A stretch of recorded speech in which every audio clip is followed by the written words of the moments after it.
Hello everyone, Radhe Radhe, नमस्ते, प्रणाम, good morning. कैसे हो आप लोग? आई होप बहुत ही अच्छे होंगे, स्वस्थ होंगे, मस्त होंगे। Welcome back to my channel Aashi Rashi vlogs. मैं हूं रुचि। तो फाइनली हम लोग पहुंच चुके हैं जयपुर और यहाँ का जो मौसम है ना बहुत ही अच्छा हो रहा है। आप लोग देख ही सकते हो, लगभग 7:30 या 8 बज रहे होंगे और इतने देर में हम लोग घर पहुँच गए थे। बट बहुत ही अच्छा मौसम हो रहा था, मतलब धूप का ना कहीं नामो निशान भी नहीं था। और सुबह सुबह पहुंच गए थे टाइम से, तो मतलब सही भी था। रात का टाइम जो रहता है ना वो मतलब सोते सोते ही निकल जाता है, इतना पता नहीं चलता। अगर दिन का सफ़र हो ना तब बहुत ज़्यादा जो है वो दिक्कत होती है। तो ये देखिए, ये रहा हमारा घर। फाइनली पूरे 1 महीने बाद हम लोग आए हैं इस पर घर। और घर की क्या हालत होगी वो तो पता नहीं, मुझे सोच के ही लग रहा है कि पता नहीं क्या हालत हो रखी होगी, क्योंकि इतने दिनों बाद मैं आई हूँ। इतने दिनों के लिए मैं कभी नहीं गई थी, पूरे 1 महीने के लिए। और घर जो है एकदम ही बंद था, तो धूल मिट्टी और गंदगी तो आप समझ सकते हो कि कितनी बुरी हालत हो रखी होगी। और वैसे भी आंधी वगैरह चलती रहती है। बट इस बार मैं रूम को अच्छे से लॉक करके गई थी, मतलब बाथरूम का गेट, खिड़की, हर एक चीज़ जो है पैक करके गई थी। बट उसके बावजूद जो धूल मिट्टी वगैरह है ना कहीं से आ ही जाती है। तो ये देखिए यहाँ पे, मतलब रूम तो फिर भी उतना ज़्यादा गंदा नहीं था। अब जाहिर सी बात है, इतने दिनों से थी नहीं, मैं तो झाड़ू पोछा नहीं लगाए और मतलब कोई रह नहीं रहा था, तो धूल मिट्टी तो हर जगह होगी होगी। बट अदरवाइज़ इतना भी गंदा नहीं था, सब ठीक ठाक था। मैं जैसे छोड़ के गई हूँ रूम वैसे का वैसे ही है। जाने से पहले ये रहता है कि सब सेट करके जाओ। और हम हाउस वाइफ का ये रहता है कि हम कहीं जाते हैं ना तो उससे पहले भी हम पूरा घर को साफ़ सुथरा समेट के जाते हैं। और आने के बाद जो है ना ये ऐसी हालत मिलती है। किचन का हाल जो था ना वो सबसे ज़्यादा बुरा था। आप देख सकते हो हर जगह बस धूली मिट्टी है। ये अच्छा था कि मैं बर्तनों को ढक के गई थी और गैस जो चूल्हा था मेरा उसको ढक के गई थी, तो उस पर धूल नहीं जमी थी। अदरवाइज़ इतनी बुरी हालत है ना कि मतलब डीप क्लीनिंग बिना किए जो है वो चैन ही नहीं है। और ये देखिए, गैस को मैं कवर करके गई थी तो ये भी गंदा नहीं हुआ था ना, जैसे मैं करके रख के गई थी साफ़ सुथरा करके, तो ये वैसे ही था।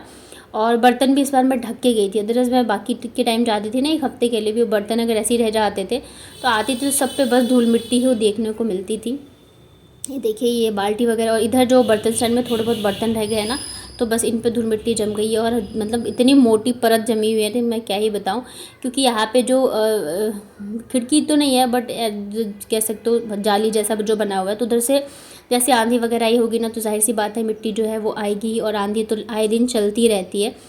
तो उसके बाद फिर मैंने थोड़ी बहुत साफ़ सफाई करी। मैंने डीप क्लीनिंग बिल्कुल नहीं करी, क्योंकि इनकी भी तबीयत ख़राब है, तो पहले मतलब हेल्थ देखना ज़रूरी है। तो बस फटाफट से झाड़ू पोछा लगाया, रूम की थोड़ी बहुत साफ़ सफाई करी, किचन की करी। और फिर जाके मैं चली गई थी दूध और दही लाने के लिए, क्योंकि इनकी भी तबीयत ठीक नहीं है। अगर ठीक रहते तो ये बाहर का काम तो कम से कम कर देते थे, लेकिन अभी इनकी भी तबीयत ठीक नहीं है तो बाहर का काम भी मुझे ही करना था। तो इधर मैं दूध और दही दोनों ही लेके आई थी, क्योंकि दही ही नाश्ते में खाएंगे, पोहा दही वगैरह। और दूध मैं लेके आई थी क्योंकि मुझे चाय पीनी थी, ये तो नहीं पियेंगे, तो मैंने अपने लिए इधर चाय रख दी है। और इन्हें और बच्चों को नाश्ता दे दूँगी। वैसे तो बच्चे जब से आए तब से नीचे ही थे, मतलब बाबू तो आ गई थी, आशी तो नीचे ही है। उसका तो मतलब ये रहता है, आती है तो फिर वो आती ही नहीं रहती है, तो नीचे ही है। तो उसकी तो मुझे इतनी ज़्यादा टेंशन नहीं है, नाश्ता वगैरह भी वो वहीं कर लेती है। तो बस मैं इनको दे रही हूँ। और इधर दूध बॉयल हो रहा है, साथ के साथ मुझे सब्ज़ी भी लेके आना था, तो मैं सारी चीज़ें लेके आ गई थी। आके वापस मैंने कपड़े चेंज कर लिए थे, क्योंकि इतनी गर्मी है ना। मतलब वैसे तो मौसम बहुत अच्छा है, ऐसा लग रहा है कि बारिश होगी, धूप का कहीं नामो निशान नहीं है। लेकिन अंदर रूम में और किचन में बहुत ही ज़्यादा, मतलब जो उमस वाली गर्मी होती है ना वैसी हालत हो रखी है। तो इधर मैं सब्जियां लेके आई हूँ। सब्जियां इतनी ज़्यादा महंगी हो गई इस टाइम पे कि बस पूछो ही मत। और प्याज तो हमारे इधर जो 50 के मैं इस बार लेके आई हूँ। आप लोग इधर किस रेट में चल रहा है और आप कहाँ से हो ये मुझे बताइएगा कमेंट में। तो इधर मैं जो बेसिक चीज़ें होती है ना, जो जिनके बगैर चल नहीं सकता है, तो वही सब चीज़ें लेके आई थी मैं। टमाटर, प्याज, आलू, अदरक, और साथ में लेके आई थी केले, क्योंकि बच्चों को भी दूंगी और इनके लिए भी सही है, खाना वगैरह ढंग से खा नहीं रहे तो मतलब केले जो है अच्छा रहता है।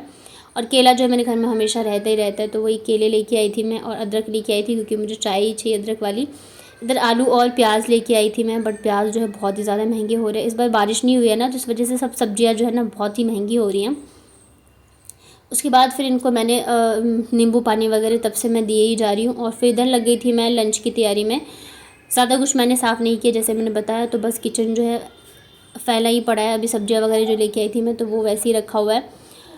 और मैं इधर लग गई थी खाना बनाने के लिए, क्योंकि कल भी इन्होंने खाना नहीं खाया था, तो खाना खाना भी ज़रूरी है। तो सिंपल सा खाना बना रही हूँ, दाल चावल और आलू की भुजिया। जल्दी बन भी जाता है और मतलब सही भी रहता है। और मैं भी बहुत ज़्यादा थक गई हूँ, एक तो सफ़र, ऊपर से इस बार मुझे थोड़े बहुत मतलब सामान भी उठाना पड़ गया ना, तो मेरी हालत बहुत ही ज़्यादा ख़राब हो रही है। तो इधर भी मैंने आलू और प्याज की जो है सिंपल वाली वो भुजिया बनाई थी और सिंपल वाली दाल ही बनाई थी। बट सबसे ज़्यादा सुकून का खाना मुझे ये लगता है सिंपल और बहुत ही बेस्ट। तो दाल, साथ में मैंने सैलेड बनाए थे, आलू प्याज की भुजिया और चावल। ये जिनको भी पसंद हो दाल चावल भुजिया खाना, आ जाइए खा लीजिए आप लोग भी। और इधर देखो इनकी शैतानी, ये जो पर्दे टंगे हैं ना, तो ये क्या करी थी ना, इस पे बाबू को बिठा के और ऐसे झूला झुला रही थी, देख रहे हो। मतलब कोई ये नहीं है कि टूट जाएगा या कुछ भी। और ये बहुत देर से ये कर रहे थे, तो फिर मैंने लास्ट में थोड़ा सा रिकॉर्ड किया। मतलब इतनी ज़्यादा इनकी शैतानियाँ बढ़ गई है। झूला मतलब इसको ही झूला बना लिया इन लोगों ने। और बाबू को देखो ऐसे झुला रही थी, मैंने कहा कहीं सर्वर में लग जाए, क्योंकि पर्दे में झुला रही थी। तो बस उसके बाद फिर हम लोग सो गए थे थोड़ी देर के लिए, मतलब पता ही नहीं चला कब आँख लग गई। फिर इधर शाम को मैं उठी हूँ, इनकी मतलब दवाई वगैरह लेके आ गए थे, दोपहर में इनको दवाई दी है, तो अभी काफ़ी ज़्यादा इनको आराम है। बट फिर भी मैं जो पानी वगैरह, नींबू पानी, ORS, ये सारी चीज़ें मैं उनको दे ही रही हूँ। और फिर यहाँ पे शाम को वापस से मैंने अपने लिए रखी है चाय बनने के लिए। मौसम बहुत ही अच्छा हो रहा है, बट अगर आप छत पे जा रहे हो तो अच्छा है। अंदर रूम में तो फिर वही वाली जो है ना भयंकर वाली गर्मी है, मतलब पता ही नहीं चलेगा कि बाहर का मौसम इतना अच्छा है। और मैं जब से आई हूँ तो मतलब धूप तो बिल्कुल ही मुझे नहीं दिखा है, अच्छा सा ही मौसम है। तो इधर दूध भी बॉईल होने के लिए रख दिया है, साथ में चाय भी मैंने अपने लिए बना ली है। कहाँ गई थी? चप्पल चप्पल सीधी करो। चप्पल कैसे?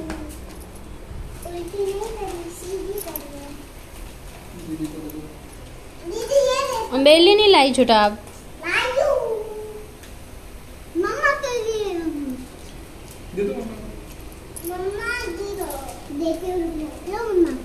Thank you. तो ये दोनों बच्चों को लेके गए थे बाहर ऐसे ही थोड़ा सा घुमाने के लिए, आसपास ही गली में, और वही चॉकलेट और चिप्स वगैरह दिलवा के लाए हैं।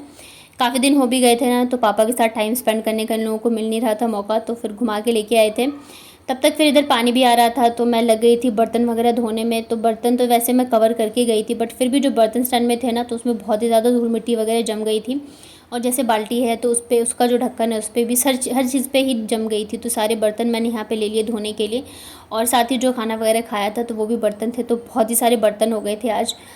तो पानी आता रहता है ना, तो फटाफट से मतलब धुल जाते हैं, इतनी ज़्यादा टेंशन नहीं रहती है। तो बाल्टी भी भरा था और यहाँ पे मैं लग गई थी बर्तन धोने में। बच्चे जो है मतलब आशी तो वापस से चली गई थी नीचे, उसका ये रहता है पूरे दिन फिर वो नीचे ही रहती है। और अभी बड़े बड़े पापा घर पे भी थे, तो इस वजह से थी। और आते के साथ ही दोनों बच्चों को मिला गिफ्ट, और वो क्या मिला मैं आपको दिखाऊंगी दूसरे व्लॉग में। आज तो मैं शूट नहीं कर पाई, बहुत ही प्यारा सा मिला है।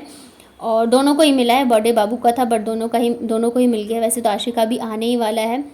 तो यहाँ पे देख रहे हैं ये सब बर्तन जो है ना, ये धुले हुए रखे थे, लेकिन सब में धूल मिट्टी जम गई है। अब ज़्यादा टाइम मतलब मैं जितना कर सकती हूँ उससे ज़्यादा ही करके जाती हूँ, लेकिन फिर भी जो है ना मतलब कुछ बर्तन रह गए थे, तो उनमें इतनी मोटी वाली धूल मिट्टी जम गई थी कि बिना उनको धुले हुए तो काम चल ही नहीं सकता है।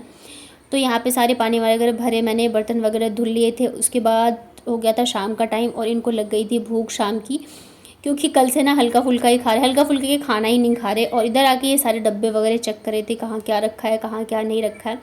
आप लोगों के भी हस्बैंड ऐसे करते हैं क्या? मुझे बताइएगा कमेंट में। ये तो मतलब कभी अगर किचन में घुस गए ना, तो ज़रूर से कुछ ना कुछ ढूंढ के निकाल ही लेंगे। अच्छा यहाँ पे ये रखा है, तुमने ये नहीं किया, तो बस ऐसे ही ढूंढते रहते हैं। तो फिर यही लग गए थे उधर, और इन्होंने कहा कि चीला बना के मुझे खिला दो, क्योंकि 2 दिन से एक तो खाना नहीं खा रहे ढंग से, और अभी तबीयत ठीक हुई है तो इनको खाना था चीला।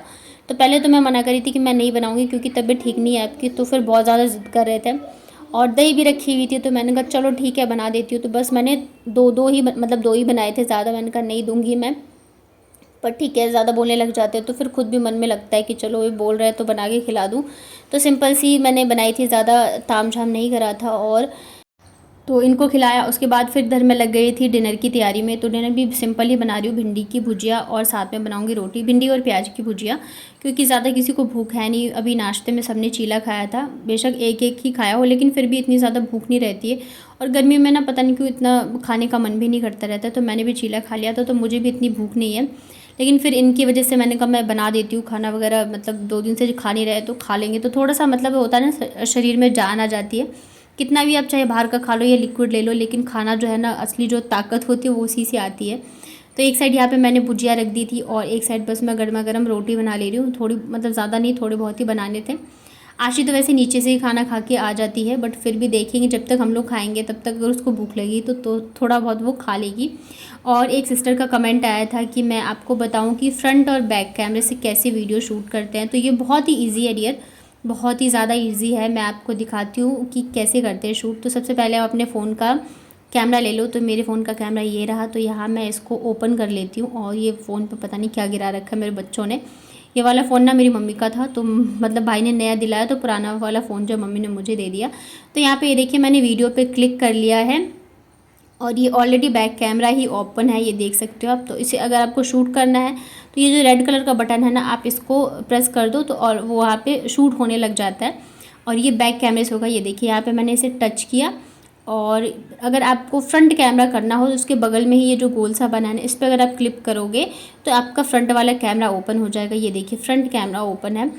और सेम वैसे ही आपको यहाँ पे टच करना है। इससे क्या होगा कि शूट जो है वो शुरू हो जाएगा, मतलब कि आपका वीडियो जो है वो बनने लगेगा।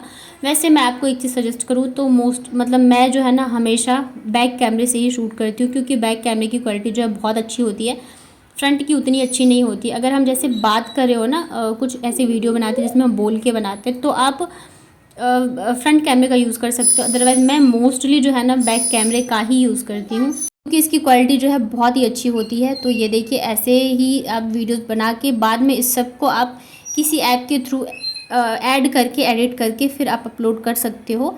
तो मैं ऐसे ही वीडियोस जो है वो शूट करती हूँ।